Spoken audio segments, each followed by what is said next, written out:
Well, guess what? It's Tull Tuesday. Hi guys, welcome to Lee Reacts. Hope everyone's having a good day. I know I am. We are back to finish up Too Old to Rock and Roll and Too Young to Die. Not the title that I had last week for the video, which was Too Old to Rock and Roll and Too Old to Die. I was tired. My apologies. So we're finishing up courtesy of our Omega patron. Oh my goodness, we've got 4 Omega patrons now. It's insane. Our Omega patron, Cora. Thank you so much, Cora. I appreciate your support. And so our list is now Shirley, Cora, and then 2 Joels on the Omega list. Hey, that's pretty cool. I appreciate you guys so much. I really do. I'm excited to finish up this album.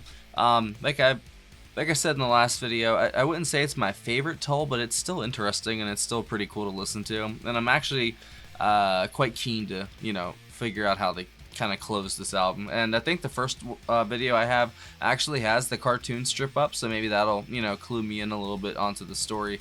That was the one part that I've been I feel like the through line isn't as well done, but I guess if there's other material that kind of connects it, then that is what it is. But we'll see how it goes. If y'all want to subscribe to help brother out, click that icon right below my face. Leave a like, a comment. Like I said, I'm dealing with the copyright strike right now, so all the engagement definitely helps. They put me in the doghouse for another 2 weeks, basically. So I can't stop those. So it sucks. Like they don't show the videos to anybody. It's terrible, man. I hate it. You should see the analytics for it. It makes my anxiety very bad. All right, Jethro Tull, Pied Piper. 3, 2, 1, go.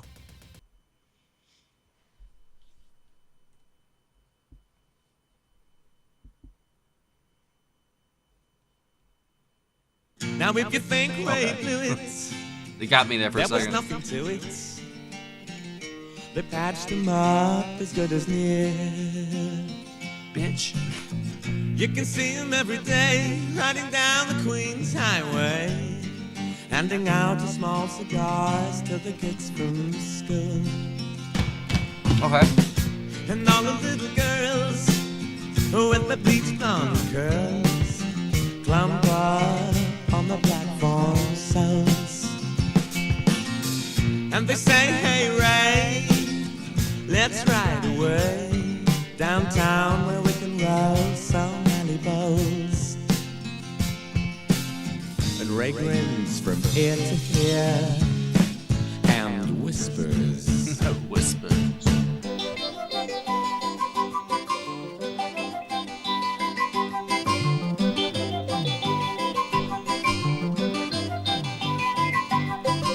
So follow me, trail along.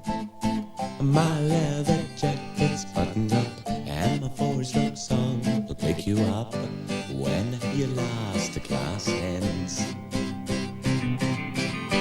And you can tell all your friends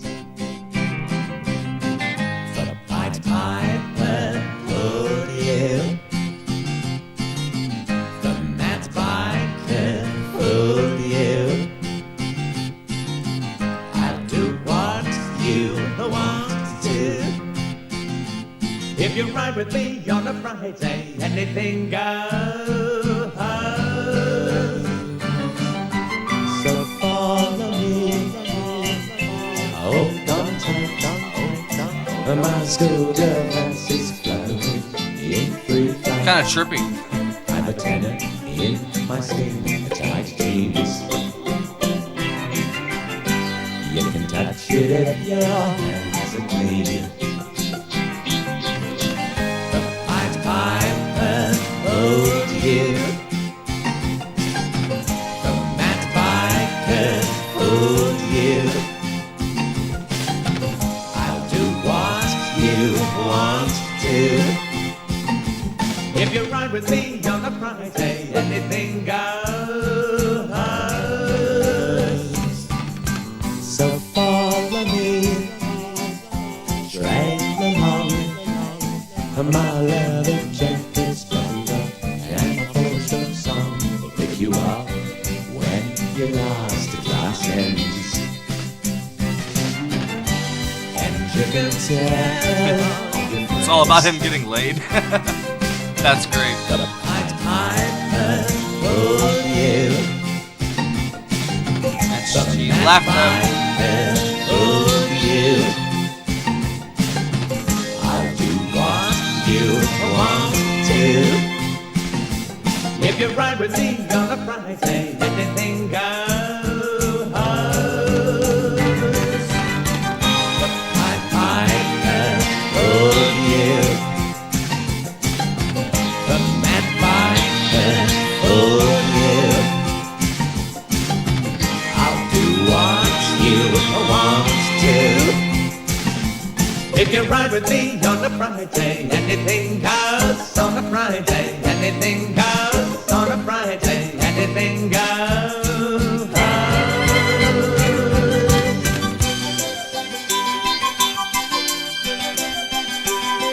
Pied Piper, Mad Piper. There we go. Pied Piper, Mad Piper. Pied Piper, Mad Piper. All right. Pied Piper. Oh, come on. What a tease, bro. Started to go in and then, nope, see you later. The checkered flag, dead or alive.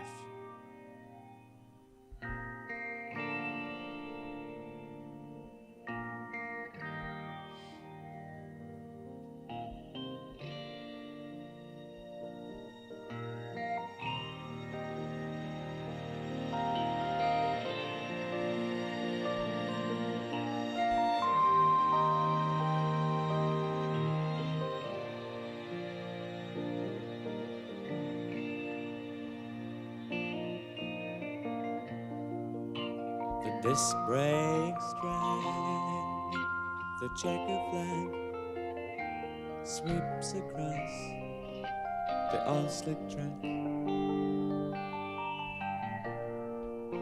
The young man's arm dry as a bun. His helmet off, he waves, and the crowd waves back. One lap victory roll, a gladiator sound. The taker of the day, in winning has to say. Well, isn't it grand to be laying to the stand, dead or alive? Oh, I love that. Isn't it grand to be laying to the stand, dead or alive?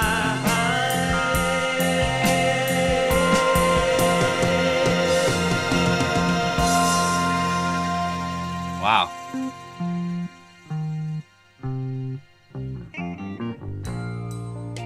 The sunlight streams through the curtain cracks, touches the old man where he sleeps. I love the slight organ and keys underneath. That's awesome. The nurse brings a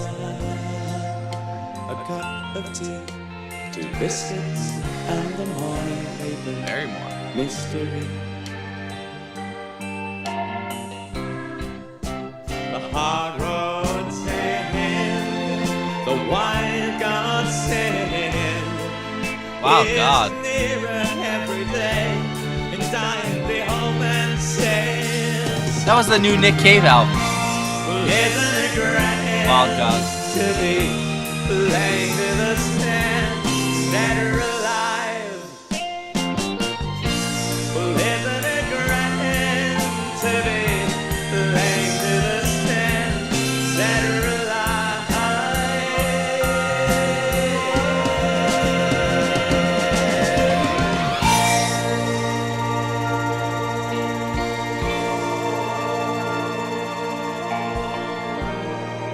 Whoa, it's so spacey. This is awesome.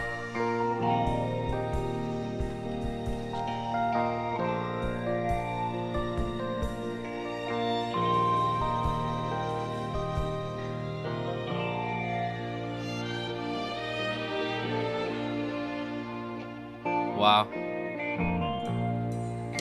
The stillborn child can't feel the rain as the checkered flag falls once again. The strings, oh my god. Completes his final song. He'll never hear his sweet encore. The checkered flag, the bulls are red,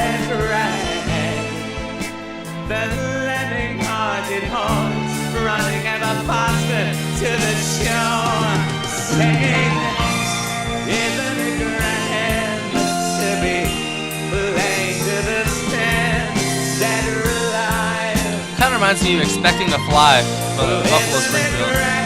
Just a little bit.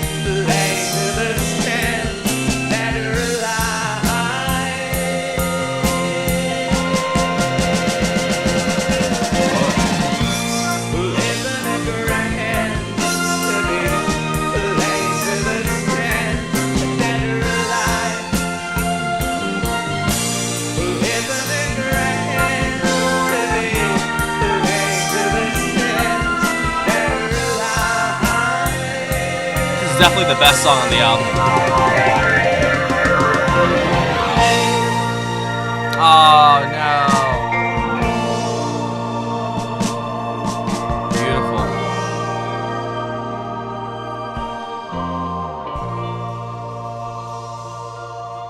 That was excellent, dude.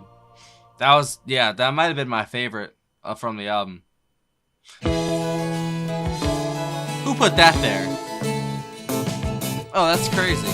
I didn't do that. Strip cartoon. This is a bonus track. Soho lights, another night, thinking of you.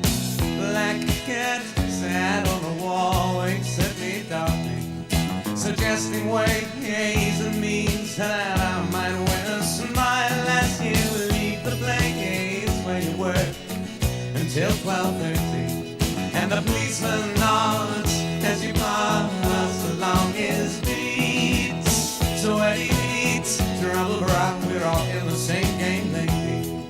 Life's no bowl of cherries, it's a black and white strip cartoon. I've been warned that you and your friends are crazy, as from your heart you beg for it's with the gentleman who, while they do trying to keep cool, spell less thoughts and water. But I'm not that way, I must say. I'd much prefer to see you when you text your eyes to Robert Rainware around 12:30. A common play, shades of grey, in my black and white strip cartoon. Strip cartoon, it's all I'm after. Strip cartoon, it's all I crave. So come to my place around 12:30, 'cause I'm a leading politician at a dangerous age.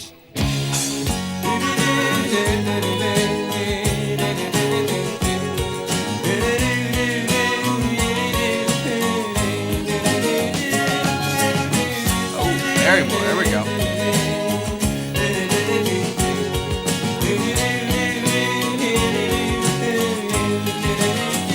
There's always so much going on, man.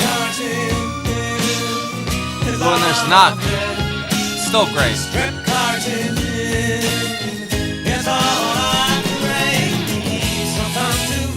There's a Martin sighting. Around 12:30, 'cause I'm a leading politician.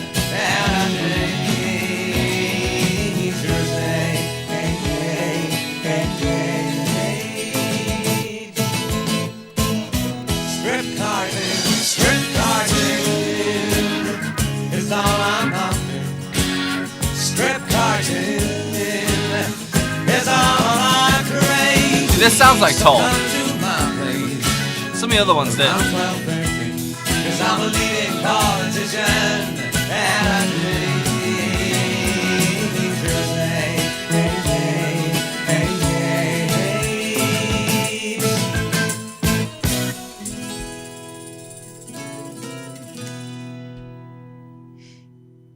That's so funny. That's a bonus track. That one sounds more like other Tull than anything else. That's funny. See, it's Ian is such an interesting artist. Because the chronology of the albums and how much came out in that amount of time, and then it goes all the way up to I think Crest and everything like that. Songs from the Wood came out this same year. Well, technically a year later. The Best of Jethro Tull came out in '76 as well, and then Songs from the Wood was the next year. Like that, they're two polar opposite albums. It's so funny to me. And the material, you would think would have some, since they're so close to each other, they might have some similarities. No, there really isn't. Maybe a little bit here or there, but this was, very Ian heavy, like vocally, and, acoustic guitars and stuff like that. But these last two tracks, the strings, the keys, that was honestly what really took me. The bass and the drums were, the usual fare, but it wasn't as dominant as some of the other songs. But I felt like the strings, and I'm guessing it was John Evan, like on the piano and stuff. So beautiful, man. That last song really, or not the last one, the second song reminded me of Expecting to Fly by Buffalo Springfield. It's probably my favorite song off that Best Of album we did. And just like the way that the strings kind of are just so sweeping in nature, just takes you on this like grand journey within like 3.5 minutes. I would say that Checkered Flag would probably be my favorite song on this side. I'm gonna have to check about the whole album, but it was John Evan on piano and keyboards, and then D. Palmer did piano as well on track 11, which was that's A Small Cigar. We didn't do that one. There's nobody really. There's no one extra on it. Yeah, so it's just the guys. John Evan, piano, keyboards. John Glasscock, backing vocals, bass guitar. Barrymore Barlow on drums and percussion. Ian Anderson, lead vocals, acoustic guitar, flute, harmonica, additional electric guitar, and percussion. I also think the flute was used very well here in these, I'd say, the first two tracks. The third track, I like that one. It definitely felt Tully, but I see why it was a bonus track. You know what I'm saying? Like, I don't know what I would take out, instead of that, and then put that in, I'm trying to think if from the whole entire album, like, I don't know what would, from side one, probably, has it be Crazed Institution or Salamander maybe? And then you go to the next, and then, it'd be either Checkered Flag or, Big Dipper. That's probably that'd be my favorites. But like I said, it's an Ian heavy album. Definitely vocally, he has to tell a story in a way, and it was cool to see the cartoon. If that was all of it, it was like 2 pages basically. And it's basically, from what I gathered, he just wanted to get laid. That's what it ended the story basically. Is what it was. It is what it is. I just think it just shows how diverse their musical output was. If you can have this and then Songs from the Wood next, that's crazy. And this is, it feels like a midlife crisis in a way, because if he was 30, same age as me when he wrote this album, basically. Because you do feel like you're too old to rock and roll, but you're too young to die. You're kind of just in that, purgatory of, you're basically an adult, but you're not like that kid adult anymore either, but you're not an adult. So it's just, it's weird. And you get this weird, midlife crisis. You're not even at the actual midlife crisis you get when you're like, probably like 20 years older. I know dudes go through that, and it's so sad that like in our culture, like a lot of men are just told to like repress their feelings and not talk about it and stuff like that. I mean, it's kind of like, not really, and we've been getting a lot better. I think a lot better about it, but I don't like the other guys that shame people into like talking about how they feel, because that's the only way you get better about things, or just trying to fix things in your life. You have to start by talking about it. So it seems like Ian, he was on fire here, but he was also maybe feeling some other feelings deep down, and he was kind of letting people know through his music, or just letting his frustrations out maybe through this album, and telling this story, because you look at the titles, like, From a Deadbeat to an Old Greaser, I guess he might be talking about himself there. He's growing up from this type of, vagrant vagabond figure. He feels like he's a deadbeat to an old greaser. I don't know. I feel like he was he still is. He's a very interesting dude. He lived a very interesting life. I think Songs from the Wood is the best example of that in my opinion. But like Minstrel in the Gallery, if you can see it, it's back there. Like this, every single album has got its own thumbprint, its own fingerprint, shall we say, and it's unique, but it's wholly still Jethro Tull, and with that, that's Ian, and that's the only thing I guess I'd say about this album. I wish there was more Martin. I don't know. I guess it didn't call for it, or maybe he was doing other stuff as well. As I heard him there, especially in that last, bonus track. But this whole side, he's been kind of absent. Sans like one song maybe, and then the whole album, he was on the first side. He was there for a couple of them, But I feel like the album could have used more Martin. Maybe a little less on the vocals from Ian, but at the same time, he's telling a story. It's kind of like a concept album, so he kind of has to sing, I guess. I do like when Barrymore and John Glasscock pop up because they're, like I said, they're a killer rhythm section. Even if they're just on guard duty like they were for some of these songs, it's still, they still put in a great work. They do a great. I don't know what the word would be. They've got great output no matter what Ian throws at them. Basically, that's what it boils down to. I'd say that it's not my favorite Jethro Tull album. Not by any stretch of the imagination. I wouldn't say it's even top 7 or top 8, because we've done a lot of the Tull albums, but it was still a lot of fun to listen to, and it's interesting just to see the dichotomy of, this band, and then, what came after, what came before. It's kind of crazy if you really think about it. But I'll always be appreciative to listen to their music because it's very interesting. It brings up good stuff to talk about, and I enjoy listening to them. Tull's the best, and I appreciate you, Cora. Thank you. It was a great album. Even though it wasn't my favorite, it still was very good, I'd say. It's a mid-tier Jethro Tull album, and I haven't really had a low-tier album yet, being honest. We've done a lot of them. I wouldn't put any in the low tier. There's a couple mid-tier. There's a lot of high-tier ones, though. That's the thing. And that's why they have a slot every week on here, basically, because I really enjoy their stuff. So I don't know what we're doing next. I think she's got some Christmas stuff planned for us this month, too. So we'll see that later on in the month. So I actually have a couple different Christmas song requests, so I don't want to play them too early, but I am going to stretch them out for like the 13 days of, or the 12 holiday, whatever. I don't know what am I going to call it. The 12 days of the holidays, you know what I'm saying? And I'll have Christmas music every day up until Christmas, and that should be fun. But like I said, this has been a awesome album. Thank you, Cora. I don't know. Final thoughts. I totally feel Ian on this, like I keep saying, as a 30-year-old, but he kind of figured it out by the next album, it seems like. His Songs from the Woods are totally focused and some of their best work, you know what I'm saying? So whatever was going on in his head for this album, he figured it out. So good for him. Maybe he turned 31. Maybe the age 30 just screws you up. You never know. I've been having a really weird year, and I kind of suffer from seasonal depression. So I've just been I don't know, not about stuff lately. I still force myself to do it, obviously, but I don't know, man. Just like with my dad passing, it's just the seasons suck sometimes when they come to winter, but it is what it is. Everything that must pass. See you later.